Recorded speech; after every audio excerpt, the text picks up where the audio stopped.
या प्रार्थना करू आपण सर्वजण. प्रेमळ स्वर्गीय परमेश्वरा, येशू ख्रिस्ताच्या नावामध्ये आम्ही सर्वजण तुला धन्यवाद देतो. पुन्हा एकदा या दुपारच्या वेळेत आम्ही सर्वजण तुझे आभार मानतो. प्रभू, आज तुझं कार्य तुझ्या मंडळीमध्ये तू करत आहे त्याबद्दल मनापासून तुला धन्यवाद देत आहोत. आम्ही सर्वजण तुझ्या उपस्थितीमध्ये येतो आणि प्रभू, आज पुन्हा एकदा तुझ्या पवित्र महान वचनातून आमच्या अंतःकरणाची तू भेट घे. आम्हा प्रत्येकाला आशीर्वादित कर. प्रभू येशूच्या नावात आम्ही ही प्रार्थना मागतो.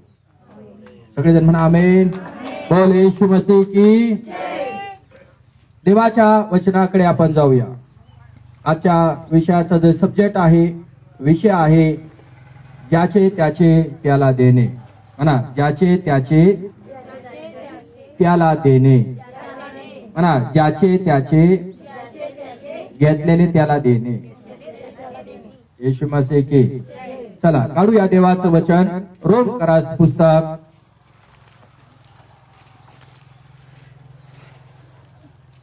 रोमकरास पुस्तक अध्याय क्रमांक 13 आपण काढूया. ज्याच्याकडे पवित्र शास्त्र आहे त्याने या वचनातून आपण वाचणार आहोत. देवाचं वचन आज आम्हाला काय मार्गदर्शन करणार आहे.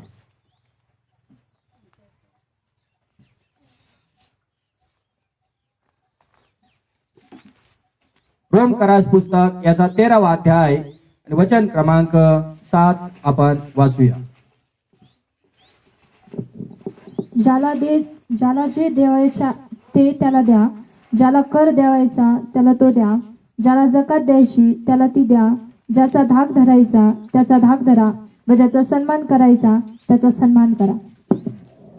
अजून कोणीतरी पाठीमाग वाचूया जोरानं. ज्याला जे द्यायचे ते त्याला द्या, ज्याला कर द्यावायचा त्याला तो द्या, ज्याला जकात द्यायची त्याला ती द्या, ज्याचा धाक धरवायचा त्याचा धाक धरा व ज्याचा सन्मान करायचा त्याचा सन्मान करा. आमेन. किती लोकांनी ऐकले आज? सगळ्या जणांनी ऐकलंय. तर पवित्र शास्त्रामध्ये रोमकारास पत्र जे आहे त्या रोमकाराच्या पत्रामध्ये तुम्हाला आणि मला या ठिकाणी तारणाविषयी बघायला मिळतं. मात्र देवाचं वचन या अधिकारी जे आहेत, मुख्यमंत्री झाले नाही का, आमदार झाले, सरपंच झाले, हे देवाने आमच्या महाराष्ट्र राज्यावरती ठेवलेले अधिकारी आहेत. आणि मग परमेश्वराच्या वचनामध्ये लिहिलं आहे की निवड करणारा किंवा नियुक्त करणारा तो परमेश्वर आहे. कुठल्याही माणसाला त्या चेअरवरती किंवा खुर्चीवरती बसवण्याचा अधिकार हा परमेश्वराचा अधिकार असतो. बोला सगळेजण हालेलुया. देवाच एखाद्याला मंत्री करतो, देवाच एखाद्याला आमदार करत असतो, देवाच एखाद्याला सरपंच करत असतो आणि त्यासाठी आम्हा प्रत्येकाला मतदान करावं लागतं. मात्र आज आम्ही जगामध्ये फार वेगवेगळ्या गोष्टी पाहत आहोत. मतदानाचं खूपसा पैसा घेतला जात आहे आणि मतदान केलं जात आहे आणि मग त्या व्यक्तीला शिक्का मिळत आहे. काही असो, काही लोक निवडून येतात, काही लोक निवडून येत नाहीत, पैसे घेऊन देखील. तरी देखील देवाने जो अधिकारी नेमलेला आहे त्या अधिकाऱ्याच्या अधीनमध्ये राहणं आज आम्हाला फार गरजेचं आहे.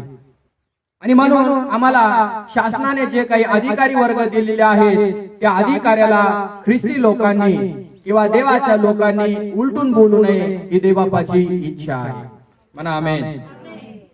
तो कुपन घेणारा किंवा देणारा असू द्या, तो सरपंच असू द्या किंवा मेडिकल ऑफिसर असू द्या किंवा कुठलाही तो अधिकारी असू द्या, ज्यावेळेस तुमच्या आणि माझे काम अडलेले असतात, गुंतलेले असतात आणि आपण ते काम सोडणाऱ्या माणसांकडे जात असतो आणि देवाच्या कृपेने ख्रिस्ती लोकांनी किंवा देवाच्या लोकांनी प्रार्थना करून त्या ठिकाणी जाणं गरजेचं आहे. आज प्रत्येक जण शासनाच्या जे काही अधिकारी आहेत त्यांच्याकडूनच आमचे सगळ्या जणांचे काम होत आहेत. आणि मग आम्ही जर त्या लोकांना उलट सुलट बोललो तर आपल्याला काय गोष्टी शिकायला मिळतात की आम्ही त्या खुर्चीवर बसणाऱ्या अधिकाऱ्याचा अपमान करतो, म्हणजे ज्या देवाने त्याला त्या खुर्चीवरती बसवलं आहे त्या परमेश्वराचा आपण अपमान करतो. म्हणून देवाच्या लोकांनो, तुम्ही आणि मी सावधान होणं फार महत्वाचं आहे. आमेन. जरी तुमचं कशाचं काम असू द्या, पण त्या ठिकाणी तुम्ही प्रार्थनापूर्वक जा, प्रेमाने त्या ठिकाणी जा आणि प्रेमाने त्या ठिकाणी त्या अधिकाऱ्याला आपलं जे काही काम आहे ते सांगा. परमेश्वर त्याच्या हृदयामध्ये ओझं घालेल, त्यांच्या हृदयामध्ये कार्य करेल आणि ते कार्य किंवा तुमचं जे काम, माझं जे काम आहे ते काम तो अधिकारी पूर्ण करून देईल. येशू मसीह की काही लोक आम्ही पाहतो की अधिकाऱ्यांना जे आहेत उलट सुलट बोलणारे आहेत, है ना, पाहतात ना. त्या अधिकाऱ्याला, त्या सरपंचाला, त्या तहसीलदाराला, डायरेक्ट पोलीस साहेबांना, PSI ला, IPSI ला उलट सुलट बोलत असतात, धडाधड बोलतात. जगातले लोक त्यांना बोलू शकतात, परंतु देवाच्या लोकांनी अशा लोकांसाठी प्रार्थना केल्या पाहिजे. कारण जगातल्या लोकांना हे ठाऊक नाही की त्या लोकांना खुर्चीवरती बसवणारा कोण आहे, परंतु आज आम्हाला परमेश्वराच्या वचनात या ठिकाणी पाहायला मिळतं की त्या लोकांना खुर्चीवरती बसवणारा आमचा परमेश्वर आहे. येशू मसीह की जर खुर्चीवरती बसवणारा आमचा देव आहे तर आम्ही त्या परमेश्वराचा मान करणं फार गरजेचं आहे. म्हणा सगळेजण, मी शासनाचा मान करणारा व्यक्ती आहे. म्हणा, मी शासनाचा मान करणारा व्यक्ती आहे. मी अधिकाऱ्याचा मान करणारा व्यक्ती आहे. आणि त्याचप्रमाणे देवाचे दास देखील तुमच्यासाठी आणि माझ्यासाठी चांगल्यासाठी देवाने दिलेले आहे. येशू मसीह की देवाचे दास देवाने एक अधिकारी म्हणून तुमच्यासाठी ठेवलेले आहेत. त्या देखील अधिकाऱ्याचा मान करणं तुम्हाला आणि मला महत्वाचं आहे.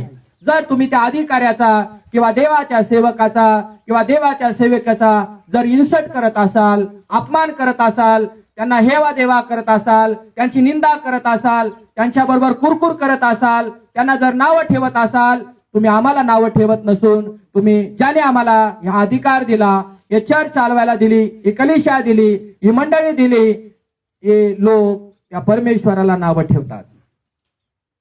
तर त्याचा परिणाम देखील त्या लोकांना, त्या नाव ठेवणाऱ्या लोकांना भोगावा लागतो.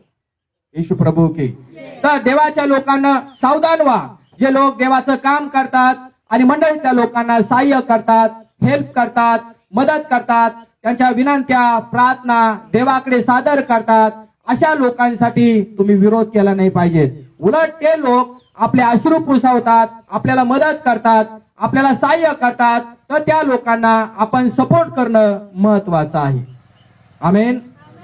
सपोर्ट करण्याच्या ऐवजी, मदत करण्याच्या ऐवजी तुम्ही आणि मी पाहतो त्या सेवकांना आज खाली ओढलं जातं. मग यातून तुम्हाला आणि मला काय शिकायला मिळतं? या अध्यायामध्ये असंच लिहिलेलं आहे, अधिकाऱ्यांच्या आज्ञेत तुम्हाला किंवा विश्वासणाऱ्यांना चालणं फार महत्वाचं आहे. जर त्या अधिकाऱ्याच्या अधीनमध्ये, देवाच्या सेवकाच्या अधीनमध्ये जर तुम्ही राहाल तर तुम्ही लोक आशीर्वादित होणार आहात. म्हणा सगळेजण आमेन. तर पहा, रोमकरास पत्र याचा 13वा अध्याय आणि परत एकदा ते वचन वाचूया आणि आता पुढे आपण जाऊया. ज्याला जे द्यायचे ते त्याला द्या, ज्याला कर द्यायचा त्याला तो द्या, ज्याला जकात द्यायची त्याला ती द्या, ज्याचा धाक धरायचा त्याचा धाक धरा व ज्याचा सन्मान करायचा त्याचा सन्मान करा. ज्याला ते द्यायचे ते त्याला द्या, ज्याला जे द्यायचे ते त्याला द्या, ज्याला कर द्यायचा. कर कोणाला देतो आपण सांगा? सगळेजण म्हणा, कर कोणाला देतो? GST आपण कोणाची भरतो? बरोबर ना. सरकारने, अधिकाऱ्याने आम्हाला रूल ठेवलेले आहेत आणि आपल्याला त्या रूल मध्ये, त्या नियमामध्ये चालणं फार महत्वाचं असतं. जर देवाचे लोक त्या नियमामध्ये जर चालत नाही तर त्या लोकांना दंड आकारला जातो. उदाहरणार्थ, जर सांगितलं जातं तुम्ही गाडी घेतली आहे तर गाडीचं लायसन तुमच्याकडे पाहिजे. जर सरकारचा रूल्स आम्ही फॉलो करत आहोत, नियम जर आम्ही पाळत आहोत, तर आमच्या ही गोष्ट लक्षात येईल की आम्हाला जरी पोलीस अधिकाऱ्यांनी जर पकडलं आणि ते म्हटले लायसन द्या, तर आमच्या खिशातलं लायसन आम्ही त्यांच्या हातामध्ये देऊ शकतो की आम्ही अधिकाराने या रस्त्यावरती गाडी चालवत आहोत.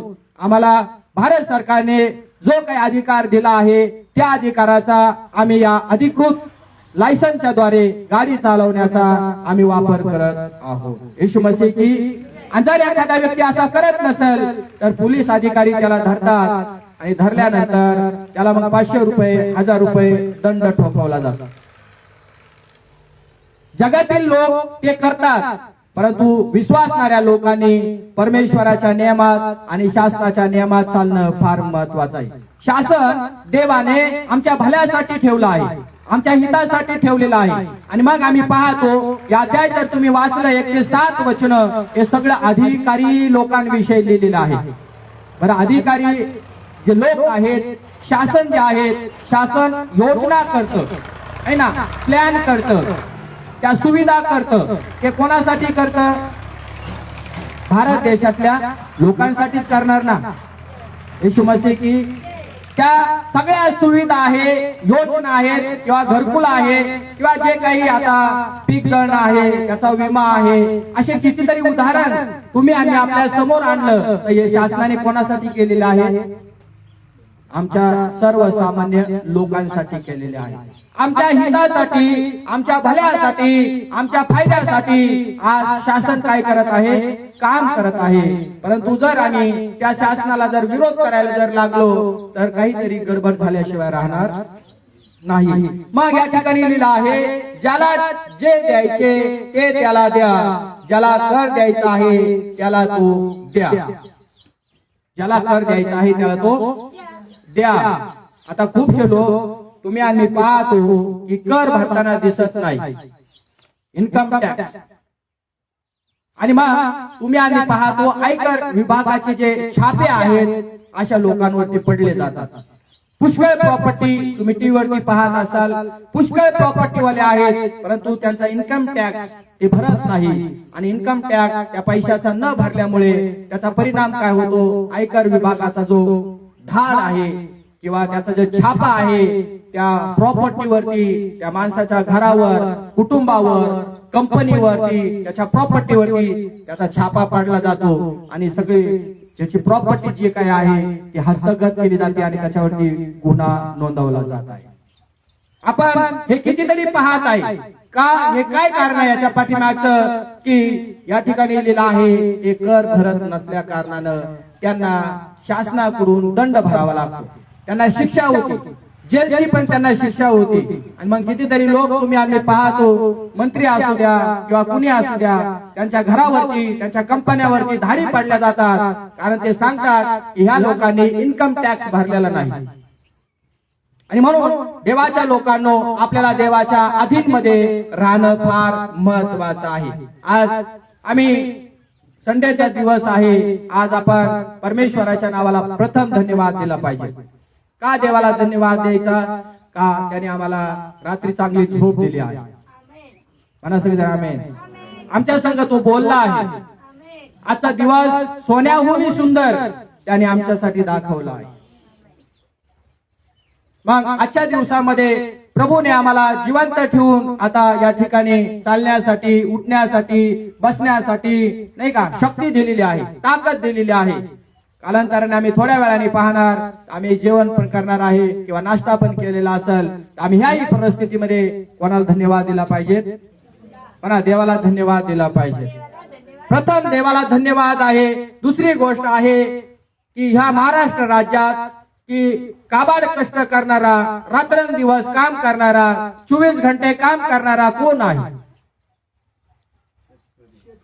Praise the Lord. शेतकरी आहे. त्या शेतकऱ्यासाठी आम्ही देवाच्या नावाला धन्यवाद दिला पाहिजे. का? आम्ही या शेतकऱ्याला किंवा त्याच्या कुटुंबासाठी जर प्रार्थना करत आहे, हा शेतकरी आम्हाला शेतामध्ये चांगलं पीक पिकवत आहे आणि ते पीक काबाड कष्ट करून तुम्ही आम्ही पाहतो या भारत देशामध्ये गव्हाचा झाला, ज्वारीचा झाला, धान्याचा झाला किंवा भाजीपाल्याचा झाला, आज शेतकऱ्याच्या द्वारे पुरवठा होत आहे. एक कल्पना करा, जर देवाने त्या शेतकऱ्याला जर आशीर्वाद दिला नाही आणि आपण देखील त्या शेतकऱ्याला जर त्याच्यासाठी धन्यवाद दिला नाही देवाकडं, तर हे पीक आज उगवल का? हे पीक आमच्यापर्यंत पोहोचल का? आम्ही उपाशी राहू सगळे लोक. बरोबर आहे ना? तर सेकंड गोष्ट आहे की आम्ही शेतकऱ्यासाठी देखील धन्यवाद दिला पाहिजे. या दुपारच्या वेळेला प्रभूने आपल्या नागपुड्यातला श्वास काढून नाही घेतला. काय नाही काढला? कितीतरी लोक मेले सकाळपासून, रात्रीतून सोडा, आज सकाळपासून कितीतरी लोक मेले असतील. पण आज आम्ही सगळे लोक देवाच्या उपस्थितीमध्ये आज जिवंत आहोत. आम्ही सगळ्या लोकांनी प्रभूचे आज आभार मानले पाहिजे. हे प्रभू, या दुपारच्या क्षणापर्यंत तुम्हाला जिवंत ठेवला आहे. म्हणा सगळेजण आमेन. सगळेजण म्हणा आमेन. तर आम्ही परमेश्वराची सदैव स्तुती करणं महत्वाचं आहे. क्षणाक्षणाला देवाच्या नावाला धन्यवाद देणं, त्याची कौतुक करणं, त्याची प्रशंसा करणं, त्याची स्तुती करणं, त्याचे आभार मानणं, हे तुम्हाला आणि मला देवाच्या नावाचा धन्यवाद सदैव करणं कंटिन्यू केलं पाहिजे, नेहमी केलं पाहिजे, सदैव केलं पाहिजे. कारण देव तुमच्या आणि माझ्या जीवनासाठी सदैव चांगलंच करत आलेलं आहे. बोलो येशू मसीह की सदैव चांगलं करत आहे. म्हणून एका गीतकाराने असं म्हटलेलं आहे, आभारी आभारी आभारी आभारी. गाऊया सर्वजण, आभारी आभारी आभारी आभारी. आम्ही आभारी रे, आभारी मानतो येशूला. आम्ही आभारी रे, आभारी मानतो येशूला. खायाला पियाला येशूने दिले,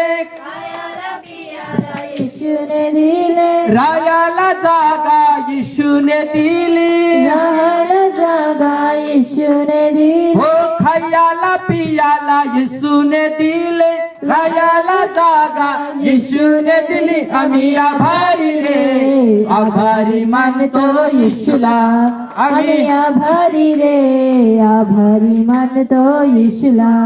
आणि मग त्या परमेश्वराच्या नावाला किती धन्यवाद द्यावा. देवाच्या लोकांना तेवढं कमीच आहे. सकाळी आपण पाहतो बघा, सूर्यनारायणकडे सकाळी सकाळी उजडलाय. देवाने त्याला परवानगी दिली, देवाने त्याला ऑर्डर दिली, आणि आज पाहतो आम्ही की आम्ही प्रकाशामध्ये बसलेलो आहोत. हे प्रकाश आहे, हा सूर्याचा किरण आहे. बघा या पिकावरती पडलेला, या पिकाला देखील आज या प्रकाशाची गरज आहे. देवाच्या लोकांनो, आम्हाला देखील आज देवाची गरज आहे.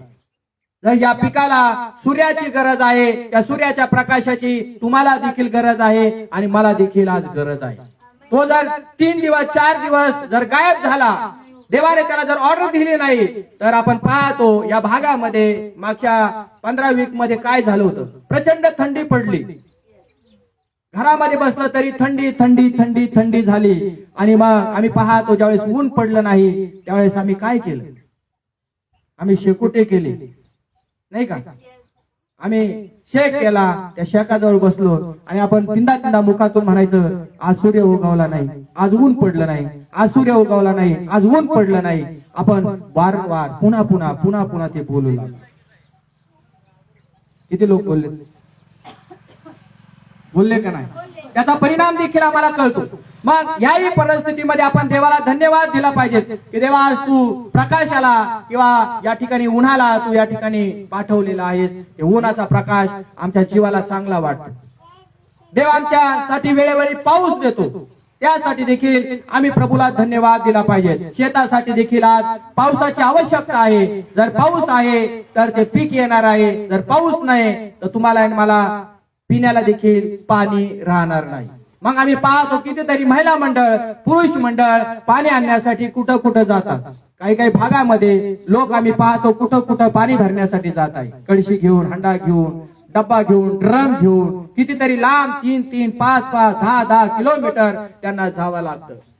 तर परमेश्वराचे, देवाच्या लोकांना आज आभार मानणं महत्वाचं आहे. कारण देव तुमच्या आणि माझ्या प्रार्थनेच्या द्वारे पाऊस देतो. एलियाने, बायबल सांगताय, प्रार्थना केली आणि असं लिहिलं आहे, एलियाची देवाने प्रार्थना ऐकली आणि एलियाला देवाच्या वाणीने आवाज देऊन त्या ठिकाणी पाऊस त्याने देऊन टाकलेला आहे. तुमच्या आणि माझ्या प्रार्थना या पृथ्वी तलावरती, या जिल्ह्यामध्ये, या तालुक्यामध्ये पाऊस देणारे आहे. आणि जर पाऊस जर झाला तर शेतामध्ये पीक येणार आहे आणि आम्हाला देखील पिण्यासाठी पाणी मिळणार आहे. हालेलुया. बीज या ठिकाणी शेतकऱ्याने जर पेरलेलं आहे तर या बीजाला उगवण्याचं काम देखील देवाचं आहे. नाही तर शेतकऱ्याचे कष्ट वाया जाणार आहे. काही काही शेतकरी मग डोक्याला हात लावून बसताना तुम्ही आम्ही पाहतो की ते शेतकरी म्हणतात आता माझं बीज किंवा पीक जे आहे ते वाया गेलेलं आहे. तर ते पीक पेरत असताना देखील आम्ही परमेश्वराच्या नावाला धन्यवाद दिला पाहिजेत. शेतामध्ये आम्ही गहू पेरू त्यावेळेस आम्ही प्रार्थना केली पाहिजेत, हे प्रभू तुझ्या पवित्र नावात हे शेतामध्ये मी गहू पेरत आहे, येशू ख्रिस्ताच्या नावात हे बीज प्रभू तू उगवून आण. ज्यावेळेस आम्ही देवाचा धन्यवाद करतो, देवाची स्तुती करतो आणि त्यावेळेस ते बीज किंवा गहू जे आहे वावरामध्ये फेकतो की आपल्या प्रार्थना देव ऐकतो आणि त्या बियाला पाहतो आम्ही बारीक बारीक अंकुर येऊ लागतात, गव्हाला अंकुर येऊ लागतात. हालेलुया. काही मी पाहतो त्या गव्हाला अंकुर येत नाही, काही अर्धा गहू चांगला येतो, काही अर्धा गहू फेल जातो. काही गहू मध्ये अजून गहू उगवला नाही, गव्हाला कोंब आले नाही, गव्हाला अजून मोड आला नाही, गहू अजून बाहेर आला नाही. काही लोक चिंतेत असतात, पण देवाच्या लोकांनो चिंता तुम्ही आणि मी केली नाही पाहिजे. येशू मसीह की चिंता आम्ही केली नाही पाहिजेत. उलट आम्ही ज्या परमेश्वराची सेवा कार्य करतो त्या देवाला आम्ही धन्यवाद दिला पाहिजे. जर आम्ही त्या देवाचा धन्यवाद करत आहोत की आमच्या शेतामध्ये जे काही आम्ही पेरू, ऊस लावू, लागवड करू, गहू पेरू, ज्वारी पेरू, बाजरी पेरू, जे काही आम्ही पीक करणार प्रभू येशूच्या नावात ते पीक देव आशीर्वादित करतो. म्हणा सगळेजण आमेन. सगळेजण म्हणा आमेन. तर ही तुमची आणि माझी इच्छा पाहिजे, अपेक्षा पाहिजेत की परमेश्वर आमच्या प्रार्थना ऐकणार आहे. हालेलुया. येशू मसीह की. आणि मग आम्ही पाहतो की हा गहू देवाच्या कृपेने वाढू लागतो आणि कालांतराने आम्ही पाहतो त्या पिकाला काय येतं, गव्हाला काय येतं, एक गहू पेरतो आणि एका गव्हाच्या उंबीला काय येतं, किती दाणे येतात? कधी मोजले का? आपण सगळे शेतकरी लोक आहोत, किती मोजले का? एका उंबीला 30 दाणे, 20 दाणे, कधी 25 दाणे, कधी 18 दाणे, कधी 38 ते 40 दाण्यापर्यंत, कधी कधी 42 दाणे. मोठी उंबी, छोटी उंबी, मध्यम उंबी. लोक म्हणतात, विचार करतात गहू एकदम चांगला आला आहे ना, गव्हाचं पीक एकदम भारी आलं, गहू एकदम व्यवस्थित दिसतो, एकदम गहू टाकाटक आला म्हणतात. मग शेतकरी म्हणतात फार कष्ट केले शेतकरी म्हणतात. पण त्या शेतकऱ्यांकडे कुणीही लक्ष लावत नाही. त्या शेतकऱ्याने त्या ठिकाणी कशी पेरणी केली, कशी मेहनत केली, कसं रात्री त्याला पाणी धरलं, कधी लाईट दिवसाची आहे तर कधी रात्रीची आहे, त्या गावाला कसं कसं वाढवलं त्याच्याकडे पाहत नाही आहे ना. आणि मग मनुष्य आम्ही पाहतो एक देवाला धन्यवाद देत नाही आणि दुसरी गोष्ट आहे शेतकऱ्याला पण धन्यवाद देत नाही. जो वाढवणारा आहे तो तुमचा आणि माझा परमेश्वर आहे. हालेलुया. जर तो वाढवणारा परमेश्वर आहे, तो उगवणारा परमेश्वर आहे, त्या गव्हाला, छोट्या एका गव्हाला 70 दाणे, 30 दाणे, 40 दाणे फळ देणारा जर देवच आहे तर आम्ही प्रथम देवाच्या नावाला किती धन्यवाद द्यावा तेवढा कमीच आहे. म्हणून देवाच्या लोकांना आम्ही ही गोष्ट लक्षात ठेवा की आम्ही आता जे काही करू त्याच्यामध्ये प्रभूचा धन्यवाद करायचा. आम्हाला व्यवसाय करा, धंदा करा, बिझनेस करा, शेती करा, जे काही करायचं आहे प्रभूच्या नावाने तुम्हाला आणि मला केलं पाहिजे. कारण जर प्रभूच्या नावाने जर तुम्ही आणि मी करत आहोत तर प्रभू तुम्हाला आणि मला त्याच्यामध्ये आशीर्वाद करत आहोत. काही म्हणतात प्रार्थना करून पण काही दिलं नाही देवाने मला.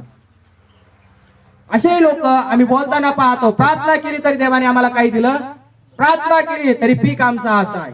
पण हृदयापासून केलेली प्रार्थना 100% त्या शेतामध्ये फळ देणार आहे. काही लोक त्या शेतामध्ये काम करत नाही, कष्ट करत नाही, मेहनत करत नाही आणि आम्ही शेतामध्ये जात नाही. काँग्रेस असेल तर उपटत नाही, ते म्हणजे जाऊ दे एकच झाड आहे काँग्रेसाचं. पण त्याच वाफ्यामध्ये आपण एक चक्कर मारली आणि ते काँग्रेस झाड दिसलं किंवा गवत दिसलं आणि ते उपटून बाजूला टाकलं तर आपल्या शेतामध्ये काँग्रेस होणार नाही. पण काही शेतकऱ्यांना या ठिकाणी काय दिसतं तुम्हाला आणि मला, काम करण्याचा जो आहे कंटाळा दिसतो. हालेलुया. कंटाळा आलेला दिसतो आणि आपण पाहतो मग त्या शेतामध्ये गहू जास्त येण्याच्या ऐवजी काँग्रेस जास्त. आणि मग आमच्यासारखे लोक किंवा जगातील लोक आपण पाहतो त्यांना काय बोलतात ते म्हणतात बघा शेतकऱ्याचं किती लक्ष आहे, गव्हापेक्षा बोला गव्हापेक्षा गव्हात जास्त झालं आणि गव्हापेक्षा काँग्रेस जास्त झालं म्हणजे तो शेतकरी किती काम करतो याच्यातून आपल्याला दिसतो. तर शेतकरी माणसांनो कंटाळा करू नका. प्रभूच्या नावाला ज्यावेळेस तुम्ही धन्यवाद देता, येशू ख्रिस्ताच्या नावात आपल्या शेतामध्ये तुम्ही काम करण्यासाठी बाहेर पडा आणि ज्यावेळेस तुम्ही येशू ख्रिस्ताच्या नावात प्रार्थना करून देवाचे आभार मानणार त्यावेळेस तुम्ही सगळे बीज पेरा, ते बीज तुमच्यासाठी आशीर्वादित होणार आहे. आणि तुम्हाला मग एका एकरामध्ये किती पोते व्हायला पाहिजेत? 2. 1 एकर मध्ये किती पोते व्हायला पाहिजे? 3, 5, 10 ते 15 पोते तुम्हाला मला देवाच्या कृपेने त्या शेतामध्ये झालीच पाहिजे. जर आम्ही प्रभूचा धन्यवाद केला तर प्रभू त्या शेताला फळदायी करणार आहे. तसं देवाच्या लोकांनो आज मंडळीचं देखील उदाहरण आहे. जर आम्ही शेताचं उदाहरण या प्रकारे जर घेतलं तसं आध्यात्मिक जीवनात मंडळीचं देखील हे सूत्र आहे. आणि देवाच्या वचनामध्ये काय लिहिलेलं आहे तुम्हाला आणि मला आज ते समजून येत आहे. मंडळीला देखील याच प्रकारे वाढवलं जातं, याच प्रकारे तिची मेहनत मशागत सगळं काही केलं जातं. तेव्हा या मंडळी कुठंतरी पीक, कुठंतरी लोक एकत्र झालेले आणि देवाची स्तुती धन्यवाद करताना तुम्हाला आणि मला दिसत आहे. म्हणजे शेताची जी तडजोड आहे, शेताचं जे उदाहरण आहे, शेताची जी वाहवा प्रशंसा देवाने करायला सांगितलेली आहे, तीच वाहवा प्रशंसा तुम्ही आणि त्या मंडळीत करताना बघायला पाहिजे. येशू मसीह की म्हणून आज आम्ही धन्यवाद दिला पाहिजे की प्रभू 2 लोक मंडळीत आले, तुझे आम्ही आभार मानतो. त्या 2 लोकांमध्ये आम्ही प्रार्थना करत राहू. सेवक लोक म्हणतात त्या 2 लोकांचे तिथं कशाला जायचं आम्ही प्रार्थनेला? देवाच्या सेवेची सुरुवात जी आहे ती छोट्यामधून होत आहे. एकटी जर तुम्हाला 5,000 लोक दिले, तुम्हाला 2 लोक जर सांभाळता नाही आले तर 5,000 लोक तुम्ही कसं काय सांभाळणार? हालेलुया. देवाची काय इच्छा आहे की 2 लोकांमध्ये 3 लोकांमध्ये तुम्ही देवाचं काम चालू करा. देव प्रामाणिकपणे त्या सेवकाचं जीवन पाहतो, तो काय करतो, कसं करतो, माझ्या इच्छेप्रमाणे त्या ठिकाणी शेअर करतो का, वचन सांगतो का, देवाची इच्छा त्या ठिकाणी बोलत आहे का, माझं वचन त्या ठिकाणी पूर्ण करत आहे का, योग्य स्तुती आराधना त्यांना देत आहे का, हे देव सगळं चेक करत असतो. आणि मग त्यामध्ये जर तो विश्वासू राहिला तर त्या ठिकाणी तो प्रत्येक वेळेला म्हणतो प्रभू धन्यवाद, माझं जाणं आशीर्वाद केलं, धन्यवाद मंडळीमध्ये नेलं, धन्यवाद 5 लोक आले, धन्यवाद प्रभू त्या ठिकाणी चमत्कार केला, धन्यवाद स्तुती आराधना केली, धन्यवाद ते वचन आशीर्वादित केलं, धन्यवाद त्या लोकांना त्या ठिकाणी तो घेऊन आला, धन्यवाद त्या लोकांनी जे काही अर्पण भेटी दिल्या त्याच्यासाठी तुला धन्यवाद देतो, गहू दिले त्याच्यासाठी धन्यवाद, बाजरी दिली त्याच्यासाठी धन्यवाद, वांगे दिले त्याच्यासाठी धन्यवाद, शेवग्याच्या शेंगा दिल्या प्रभू त्याच्यासाठी धन्यवाद, जे काही दिलं प्रभू धन्यवाद धन्यवाद धन्यवाद. का प्रभू ते फळ पाहत असतो, तुम्ही काय करता त्याच्यामध्ये. येशू मसीह की. आणि मग तुम्ही आणि मी पाहतो जसे गव्हाच्या उंबीला गव्हाला 40 काय 30 35 दाणे येतात, तसे 2 लोकांमधून 8 लोक, 20 लोक, 25 लोक, 40 लोक, 100 लोक प्रभू वाढत वाढत घेऊन जातो. पण हे कार्य, हे चमत्कार करणारा कोण आहे? देव आहे. पण देव आम्हाला पाहतो की तुम्ही देवाचं वचन जे आहे, देवाचं बीज आहे, कुठल्या प्रकारे त्या मंडळीमध्ये पेरत आहात. जर मंडळीमध्ये आता गव्हामध्ये जे आहे ते गहू चांगला बघून येतं, बीज कोणतं आहे, कुठल्या प्रकारे, ते सगळे बीज पाहून आणतात. असं जे उचललं गहू आणि टाकला, आणले गव्हाचं दाणं, हे आणलं लगेच द्या फेकून, द्या पेरून, उगवल का? मग काही लोक आपण डोक्याला हात लावताना देखील पाहतो. येशू मसीह की. मग त्यांना काय होतं त्या ठिकाणी? पस्तावा. ते म्हणतात नसतं हे घरातले गहू पेरले तर बरं झालं असतं, नसते घरातले गहू पेरले ते बरं झालं असतं. म्हणून माणूस गव्हामध्ये किंवा जे काही शेतामध्ये पेरणी करू इच्छितो ते गहू, ते बीज चांगल्या प्रकारे घेऊन येतो आणि मग त्या शेतामध्ये पेरत असतो. तसं देवाचं वचन आहे, मंडळीमध्ये देवाचं वचन हे पेरलं पाहिजे. हे बी म्हणजे देवाचं वचन आहे आणि माती म्हणजे जे आहे तुमचं आणि माझं हृदय आहे. त्या मातीमध्ये देवाचं वचन पेरलं पाहिजे, फेकलं पाहिजे, आणि मग देव त्या मातीला काय करत असतो, फुगवत असतो, त्याच्यामधून अंकुर बाहेर निघत असतो, त्याच्यामधून कोंब बाहेर निघत असतो, आणि मग त्या मंडळीच्या जीवनामध्ये तुम्ही प्रेम आलेलं पहा. असे ज्या ठिकाणी मंडळी एकत्र येत नाही, असेच लोक एकत्र बसत नाही, असेच लोक देवाची स्तुती, धन्यवाद, महिमा आणि गौरव करत नाही. बीज जर आहे तर त्या ठिकाणी कोंब येणार, कोंब आहे तर त्या ठिकाणी काय येणार, पुढं झाड येणार, आणि झाड आला तर त्याला फळ येणार, ओंबी येणार, आणि ओंबी आलं तर त्याचं फळ तुम्हाला दिसणार.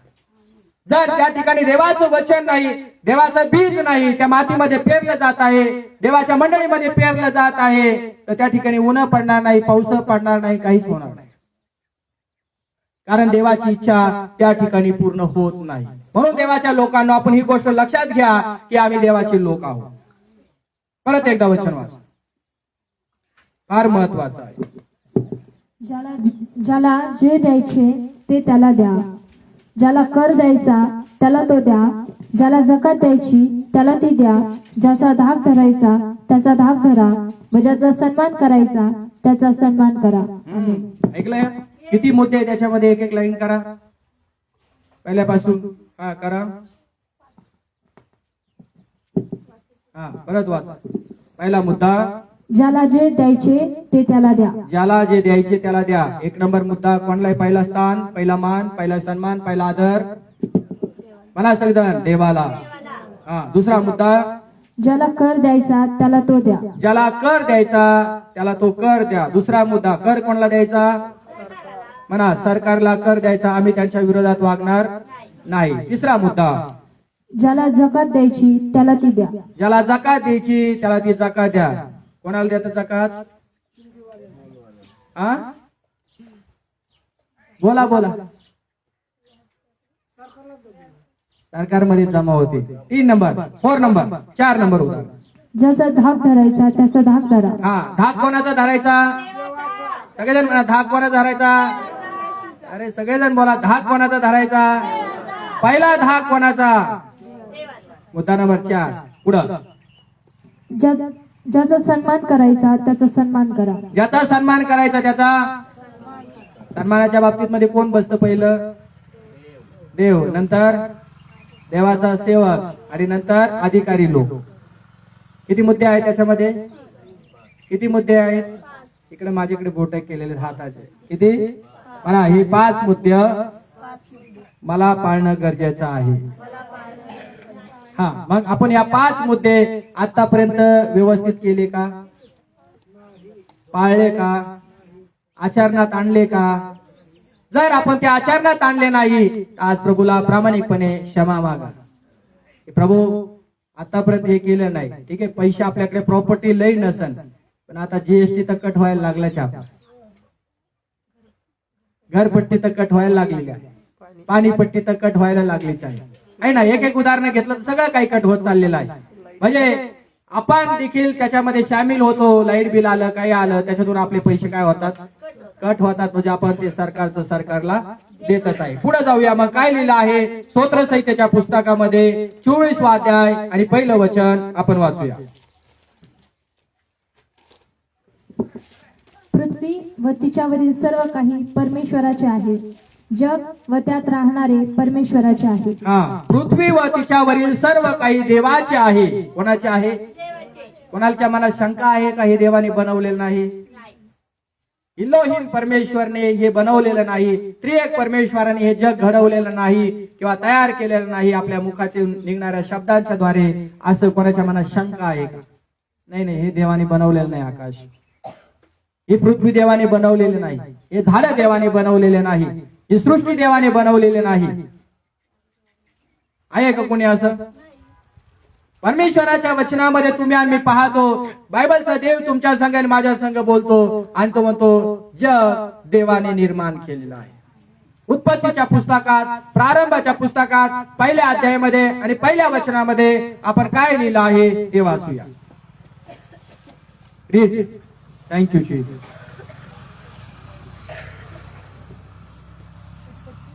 उत्पत्तीचा अध्याय पहिला आणि पहिलं वचन. प्रारंभी देवाने आकाश व पृथ्वी ही उत्पन्न शंका नाही. प्रारंभी देवाने, सुरुवातीला देवाने आकाश आणि पृथ्वीची काय केलेली आहे? निर्मिती केलेली आहे. म्हणा, आकाश आणि पृथ्वीची निर्मिती करणारा देव आहे. देव आहे. सगळेजण म्हणा, आकाश आणि पृथ्वीची निर्मिती करणारा देव आहे. आणि ह्या आकाशाला आणि या पृथ्वीवर त्याने तयार कोणाला केलं पहिल्यांदा? बोला, सगळेजण बोला. आदामाला, म्हणजे कोणाला? मनुष्याला देवाने पहिल्यांदा घडवलेला आहे. आणि तुम्ही आधी अध्यायामध्ये वाचत गेलो तर असं लिहिलं आहे की देवाने त्या मनुष्याला त्या यादेन बागेमध्ये राखणदार ठेवलेला आहे. म्हणजे काय केलेलं आहे? देवाचा जो अधिकार आहे तो अधिकार सर्व देवाने मानवाला किंवा आदामाला त्या काळामध्ये दिला होता. कोणाला दिला होता? आदामाला दिला होता. बरोबर आहे. मग तुम्ही आम्ही पाहतो की प्राण्याला त्याने नाव दिलं का नाही? वाघाला वाघ का म्हटलास? पोपटाला पोपट का म्हटलास? अस्वलाला अस्वल का म्हटलास? सापाला सर्प का म्हटलास? मग आदामाने असं लिहिलं आहे की जे काही नाव आहे ते त्यांनी प्राण्याला दिलं, कारण देवाने आदामाला अधिकार दिला होता की तू जे काही करशील ते योग्य होणार आहे. मग आदामाने या ठिकाणी आम्ही पाहतो अधिकाराचा वापर केला. प्रत्येक प्राण्याला, झाडाला त्यांनी नाव दिलेली आहेत. आणि आज देखील आम्ही ती परंपरा पाहतो, रूढी पाहतो की पोपटाला अजून दुसरं काही नाव ठेवतं का? कबुतराला अजून काही दुसरं काही म्हणतात का? कबूतरच म्हणतात ना. अस्वलाला अजून दुसरं काहीतरी म्हणतात का? अस्वलच म्हणतात. जे काही नावं आलेले आहेत त्याच नावावरून आज त्या प्राण्यांना ओळखलं जात आहे.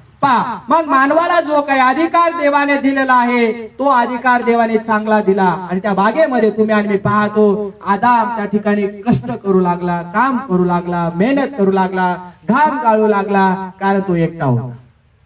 हालेलुया. कसा होता? एकटा होता. आणि मग तुम्ही आणि मी पाहतो त्याने काय केलेलं आहे? त्या बगीच्यामध्ये राखणदारी केली आणि त्या झाडाला तो पाणी घालायचा. त्या शेती त्या ठिकाणी त्याने पिकवली. त्याला फळ पाहिजे त्यावेळेस ते तोडायचं आणि खायचं.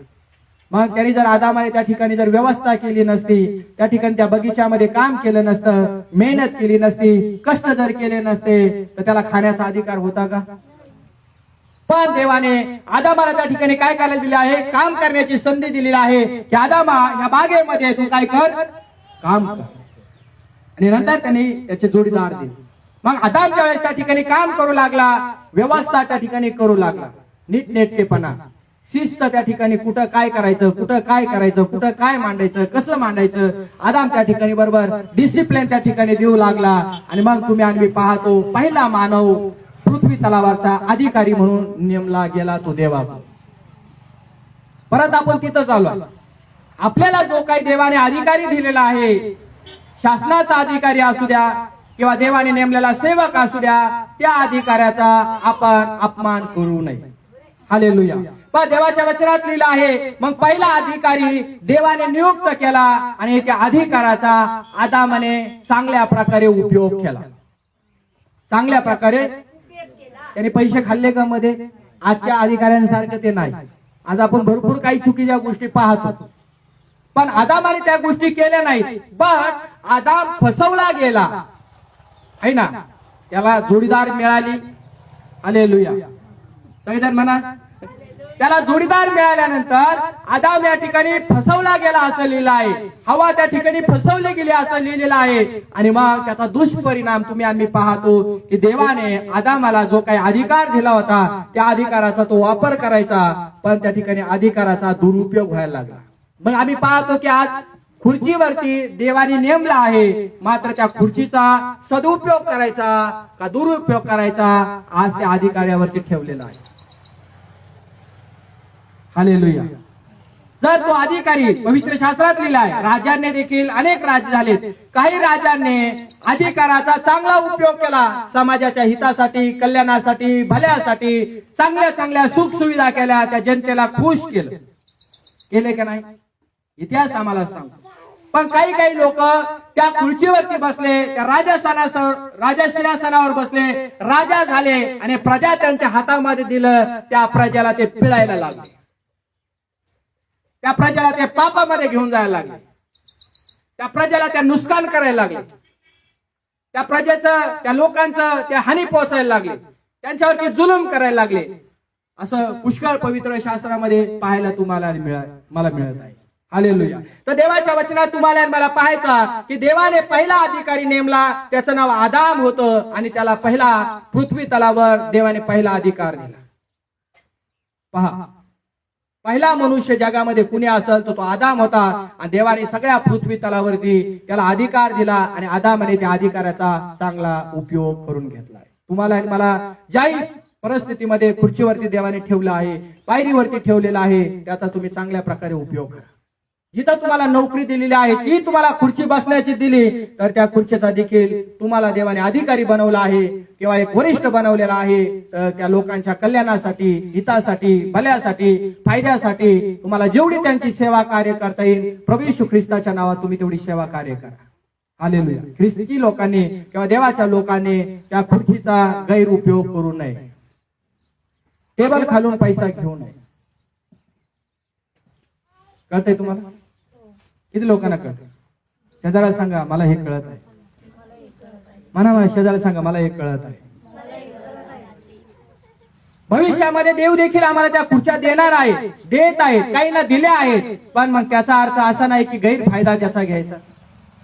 माहित नाही, जर गैरफायदा जर तुम्ही त्या खुर्चीचा घेत असाल, कदाचित त्या वर्दीचा घेत असाल, कदाचित कलेक्टरचा घेत असाल, कदाचित त्या गाडीचा घेत असाल की मला कलेक्टरची गाडी मिळाली बाबा, लाल दिव्याची गाडी, आणि लाल दिव्याच्या गाडीमध्ये तुम्ही ड्रग्ज घालून जर तुम्ही स्वतः जर विकायला लागला आणि पैसा कमायला लागला तर तुमच्या खुर्चीला धोका आहे. देवाच्या लोकांनो, देवाचं नाव बदनाम होणार नाही, ही गोष्ट लक्षात ठेवा की देवाने तुम्हाला आणि मला ज्याही उकेड्यावरून उचलला आहे आणि अधिपतीच्या पंक्ती बरोबर ठेवलेला आहे, त्या देवाचा तुमच्याकडून माझ्याकडून ज्याही खुर्चीवर तुम्हाला आणि मला देवाने बसवलं, लोकांची सेवा घडू द्या, पण देवाचा इन्सर्ट त्यात करू नका. हालेलुया. लोक म्हणाले पाहिजेत हा खरोखर या ठिकाणी बसवला डॉक्टर खूप चांगली सेवा देतो, नर्स या ठिकाणी बसवली खूप चांगली सेवा कार्य घेतली, तहसीलदार या ठिकाणी बसवला चांगली सेवा कार्य देतो, पोलीस या ठिकाणी बनवला चांगले पोलीस साहेब आम्हाला मदत करत आहे. लोकांनी ख्रिस्ती लोकांविषयी, देवाच्या लोकांविषयी चांगली साक्ष दिली पाहिजे. हा अधिकारी आमच्यासाठी चांगला आहे. चांगले शिक्षक मिळाले. आजचे लोक काय करतात, लेकरं काय काय रडतात, त्या शिक्षकांना त्यांना जाऊ देऊशी वाटत नाही, बाईला जाऊ देऊशी वाटत नाही. का? कारण त्याला जीव लावतात, तेवढं प्रेम करतात त्यांच्यावरती, त्यांची देखभाल करतात. मग त्यांची रिटायर होण्याची वेळ आली किंवा त्यांना शाळा सोडून जाण्याची जर वेळ आली तर तुम्ही आणि मी पाहतो ते सगळे गावकरी त्यांना वेळा घालतात आणि त्यांना त्या ठिकाणी बदली होऊ देत नाही, असेही प्रयत्न करतात. का? त्यांच्याद्वारे त्या लेकरांना सुधारणी लागलेली आहे आणि पालकाला किंवा वडिलांना किंवा आईला त्या ठिकाणी त्या शिक्षकांच्या द्वारे, मास्तरीनबाईच्या द्वारे आनंद प्राप्त झालेला आहे. येशू मसीह की जर आपण असं काम जर केलं तर आम्हाला जी काही देवाने खुर्ची दिलेली आहे त्या खुर्ची देणाऱ्या परमेश्वराचा धन्यवाद. आणि खुर्ची बसल्यानंतर आम्ही देखील जे लोक आम्हाला त्या ठिकाणी मान देतात, सन्मान देतात, आदर देतात, त्याचा आम्ही सदुपयोग केला पाहिजे. काही लोक आमचा सत्कार करतात, आम्ही त्यांच्याच पोटामध्ये खंजीर घुसायला लागलो तर मग काय होणार? येशू प्रभू की. तर देवाच्या लोकांनी असं केलं नाही पाहिजे. येशू मसीह की. जो अधिकारी नेमला आहे त्याला आपण मान दिला पाहिजे. काय दिला पाहिजे? एक शासनाचा जो अधिकारी आहे, जेव्हा आपल्या गावात सरपंच आहे, आपण त्यांना आमंत्रण देतो त्यावेळेस ते येत नाही इकडं, पण तरी देखील आम्ही त्या सरपंचासाठी रोज प्रार्थना करतो. का? देवाने त्या ठिकाणी त्यांना ठेवलं आहे आणि आम्ही प्रार्थना ही करतो, हे प्रभू, ज्या काही सरपंच गावामध्ये तू दिलेलं आहे त्यांच्यासाठी तुला धन्यवाद. या सरपंचाद्वारे या वरखेड गावाचं आणि त्या गावातील सगळ्या लोकांचं त्यांना कल्याण करण्यासाठी त्यांच्या सर्व कमिटीला सद्बुद्धी दे, ज्ञान दे, घरकुलं येऊ दे, चांगले चांगले चांगले रस्ते त्या ठिकाणी होऊ दे, नाल्या व्यवस्थित होऊ दे, त्या ठिकाणी पाईप वगैरे टाकले जाऊ दे, चांगले झाडं वगैरे ठेवले जाऊ दे. जेवढी सुख सुविधा या पंचवार्षिक 5 वर्षामध्ये त्यांना मिळेल किंवा ते आणून घेतील, त्या सगळ्या गावाच्या कल्याणासाठी त्यांनी उपभोग त्या गावकऱ्यांना त्याचा द्यावा. त्या गावकऱ्यांनी पुन्हा पंचवार्षिक मध्ये प्रार्थना करून त्यांना मतदान करावं, पुढच्या पंचवार्षिक साठी अजून ते निवडून यावे म्हणून प्रार्थना करावी. हालेलुया.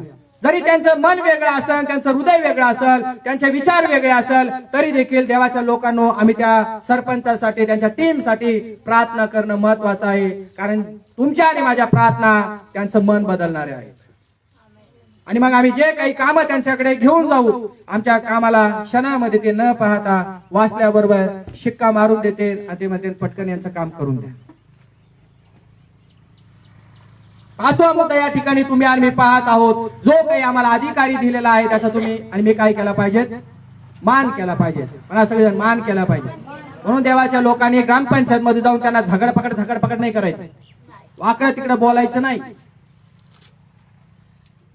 काही करू द्या ते, त्यांना आपण प्रेमाने हँडल करायचं. कारण आमच्या मधल्या ख्रिस्ताला, आमच्या मधल्या पित्याला, आमच्या मधल्या प्रभूला, पवित्र आत्म्याला ह्या गोष्टी आवडत नाहीत. म्हणून आपण डिसिप्लिन, शिस्तीचे लोक आहोत, तर आम्ही शिस्तीने त्या ठिकाणी जायचं, शिस्तीने त्यांना सांगायचं. नाही केलं तर त्यांच्यासाठी प्रार्थना करायचं की देव राजाचं मन बदलणार आहे. देव आमच्या सरपंच साहेब त्यांच्या टीमचं देखील मन बदलू आणि आम्हाला जे काही घरकुला पैसे आले किंवा जे काही आमचे काम आहेत त्यांनी करावे. देव त्यांचं अंतःकरण बदलणार आहे. ज्यावेळेस देव त्यांचं अंतःकरण बदलेल, ते आमचं काम करतील, तेव्हा आमचं कर्तव्य आहे की त्यांचा सन्मान करणं, त्यांना एक शाल देणं किंवा एक त्यांना गुलाबाचं फूल देणं, हे आमचं एक कर्तव्य आहे आणि आम्ही ते केलं पाहिजे. येशू मसीह की, कारण ते आमच्यावर ठेवलेले काय आहे? म्हणा अधिकारी आहे. म्हणा अधिकारी आहे. तसंच देवाच्या लोकांना देवाचा दास पण देवाने तुमच्या भल्यासाठी, कल्याणासाठी ठेवलेला आहे. त्याच्या मनात कधी स्वार्थ नसतो, कधी तुझा भाव नसतो, कधी माझं नसतं, कधी तुझं नसतो. तो सगळ्यांवरती सारखं प्रेम करत असतो. या दिवसांमध्ये आम्ही मुंबईमध्ये होतो आणि देवाच्या नावाला धन्यवाद असो की मुंबईमध्ये फक्त आम्हाला एक दिवस जाण्याची इच्छा होती. पण त्या ठिकाणी गेल्यानंतर एका सेवकांची आमची ओळख झाली आणि जवळपास आठ गावामध्ये त्यांनी आम्हाला फिरवलं देवाच्या सेवेसाठी. आणि ज्यावेळेस आम्ही त्या ठिकाणी गेलो, त्यांना मी कधीच पाहिलं नव्हतं. मी फक्त फोनवरती बोललो की पळसाहेब मी या ठिकाणी आलेलो आहे. तर ते म्हटले या पळसाहेब, तुमचं स्वागत आहे. आणि मग आम्ही त्याच्या घरी गेलो. वयोवृद्ध होते आणि मग त्यांनी आमचं आदर स्वागत त्या ठिकाणी केलं आणि त्यांनी आम्हाला पाहिल्यानंतर त्यांच्या डोळ्यातून अश्रू निघाले आणि ते म्हणतात की बाळासाहेब, माझी आणि तुमची कधीच ओळख नाही, पण तुम्हाला पाहून माझ्या मनाला काहीतरी स्पर्श होत आहे. हालेलुया. आणि मग आम्ही म्हटलं एक तासभर त्यांच्या घरामध्ये आम्ही बसू आणि चहा वगैरे घेऊ, प्रार्थना करू आणि आम्ही पुढच्या प्रवासाला निघू, अशी इच्छा होती. पण त्या बाळासाहेबांनी आमची बॅग सोडली नाही. आम्हाला तिथं 3 ते 4 दिवस त्यांनी त्यांच्या घरामध्ये ठेवलं आणि मग आम्हाला इकडे ने, तिकडे ने, भरपूर ठिकाणी प्रार्थनेला नेलं आणि ज्या ज्या ठिकाणी देवाने नेलं, देवाने त्या ठिकाणी भरपूर प्रॉपर्शा केल्या, ऑन द स्पॉट त्या ठिकाणी मिरेकल केले, चमत्कार घडले, लोकांचे भविष्यवाणी त्या ठिकाणी सांगितले आणि लोक त्या ठिकाणी रडू देखील लागले. देवाने परत त्या लोकांना आमच्या प्रार्थनेच्या द्वारे जवळ घेतलं आणि ज्या त्या तुम्ही प्रार्थना केल्या त्या प्रवासासाठी, जाण्यासाठी, येण्यासाठी, त्या सगळ्या सेवा कार्यासाठी आशीर्वाद देवाने पाठवला. लोक मोकळे झाले आणि त्या लोकांचा पुन्हा फोन आला त्या बाळासाहेबांना. ते म्हटले आता जर देवाच्या सेवकांना पुन्हा बोलवलं, कमीत कमी 15 दिवस इकडे बोलवलं, 1 दिवस बोलू नका, 2 दिवस बोलू नका. हे देवाचं कार्य. आमच्यामध्ये जर देवाचं बीज असेल, देवाचं वचन जर आमच्यामध्ये आहे, तर देवाच्या बीजाच्या द्वारे, वचनाच्या द्वारे कार्य होतं. पण देवाच्या सेवकाला, देवाच्या अधिकाऱ्याला जर आम्ही सन्मान दिला तर तुम्ही देवाचा सन्मान करता. हालेलुया. काही लोक देवाच्या सेवकाचा इन्सल्ट करतात, अपमान करतात, त्यांना तुच्छ लेखतात, नावं ठेवतात, निंदा करतात, नाना प्रकारच्या गोष्टी आहेत. लक्षात ठेवा, तुम्ही आमचा इन्सल्ट करत नसून, देवाच्या सेवकाचा इन्सल्ट करत नसून, अपमान करत नसून, तुम्ही ज्याला ती खुर्ची दिलेली आहे त्या सेवकाच्या विरोध जाता. त्या सेवकाच्या विरोध जाणं म्हणजे प्रभूच्या विरोध जाणं. आणि त्या प्रभूच्या जर विरोध तुम्ही आणि मी जर गेलो तर तुम्हाला सांगा, तुम्हाला पण तो मान भेटण्याच्या ऐवजी तुम्हाला काय मिळेल? ठीक आहे, नवीन असाल तर तुम्ही बोलला असाल तर देव तुम्हाला क्षमा करेल, है ना. पण दिवसांदिवस जर तुम्ही बिलीवर आहात, विश्वासणारे आहात, देवाची सेवा कार्य करणारे आहात, देवाचं वचन गाजवणारे आहात, देवाचं सगळं काही तुम्हाला वचन ठाऊक आहे, तरी जर तुम्ही जर विरोध करत असाल, तुम्ही आमचा विरोध करत नसून तुम्ही परमेश्वराचा विरोध करत आहात. हालेलुया. आणि जर परमेश्वराचा, अधिकाऱ्याचा किंवा सेवकाचा किंवा पास्टरचा किंवा मेंढपाळाचा जर तुम्ही विरोध जर केला असेल तर मग आज परमेश्वर त्या बदल्यात तुम्हाला फायदा करेल का नुकसान करेल तुम्ही पाहिलं पाहिजे. कारण तुम्ही तीर मला नाही मारत, तुमचा तीर देवाला आहे. तुम्ही मला विरोध करत नाही, तो विरोध प्रभूला आहे. तो मंडळीत असू द्या, ते घरात असू द्या, ते कुटुंबात असू द्या, ते देण्याविषयी असू द्या, ते कशाविषयी असू द्या, जर तुम्ही विरोध करत असाल, मी तुम्हाला प्रभूच्या उपस्थितीत सांगतो, आज तुम्ही क्षमा करा, प्रभूला क्षमा मागा आणि प्रभूच्या उपस्थितीत आज येऊन सांगा की पश्चाताप करा की प्रभू तुझ्या सेवकाच्या विरुद्ध मी बोललेला आहे, त्याचं शासन मला भेटलेलं आहे, तर इथून पुढं माझं जीवन मी त्या अधिकाऱ्याच्या अधीनमध्ये जगेन.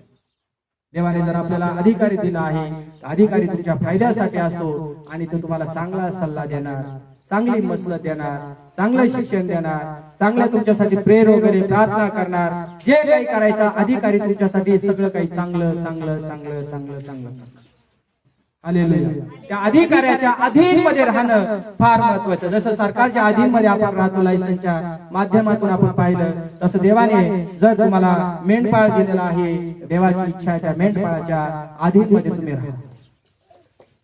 एका मला सांगावं लागलं, पहाट प्रार्थना करत असताना प्रभू माझ्या संग बोलला आणि एका बहिणीचं चेहरा मला दाखवला. नाव पण घेऊ शकतो, घेणार नाही. आणि मग चेहरा दाखवल्यानंतर मायलेकी अचानक माझ्या समोर आल्या आणि देवाचे दास माझे शेजारी उभा आहेत त्यांच्या समोर आणि मी पण उभा आहे, दोन सेवक समोर उभे आहेत.